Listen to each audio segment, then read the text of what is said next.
ને ઘણા બધા એમ કે તમારા ગુરુ મહારાજે તમારી માથે અઢળક આપ્યું, પણ મેં એક શબ્દ જો સદગુરુ મહારાજ પાસે મેં બાપુ પાસે કીધું કે બાપુ મને કંઈક આપો તો આ સ્ટેજની સાક્ષી અને સંતોની સાક્ષી તમે કહો તો હું સોગંદ ખાઈ લઉં. મેં સદગુરુ પાસે કંઈ માગ્યું જ નથી. અને માગ્યા મળે ને બાપુ એ લિમિટથી મળે. તમે લાખ માગો લાખ મળે, 5 લાખ માગો 5 લાખ મળે. માગ્યા વગર જે મળે ને બાપુ એનો આંકડો જ ન હોય. મેં કોઈ દી માગ્યું નથી, પણ એની મારા માથે દ્રષ્ટિ, એને મારા માથે ભાવ, એનો મારા પ્રત્યે પ્રેમ, અને એને મને જે આપ્યું હોય મારી માથે દ્રષ્ટિ કયો જે કયો હોય, પણ બાપુ આજ આખી દુનિયામાં મને સાંભળે છે. હું દુનિયાના છેડે જાઉં છું, લાખો રૂપિયા મને આપે છે, એ પ્રતાપ બાપુ એનો છે. અને મારી મા બાપે મારો જન્મ આપ્યો એનો છે.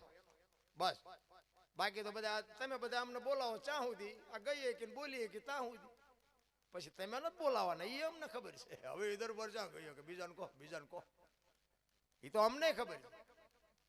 બાકી આ કૃપા એની તમે અત્યારે સાંભળો છો એ વાત મોટી છે, સારું છે, પણ અત્યારે મેં હમણાં કીધું એમ 4 દી 5 દી થયા ઘરે નીકળ્યો. હવે આમાં છોકરા ન કે નકરા બહાર રખડો છે. અમારે અહીંયા મહેમાન હગા વાલા અત્યારે લગ્ન ગાળો છે, કેટલાયના ફોન આવ્યો એ કે નકરા ભજન પણ ભજનમાં જ પડ્યું રહેવાનું, કોઈક દે હગામાં જવું જોઈએ. એમને શું ભાષા કહેવી, આપણે શું સમજવું? આ લગ્નની જરૂર છે, એ લગ્ન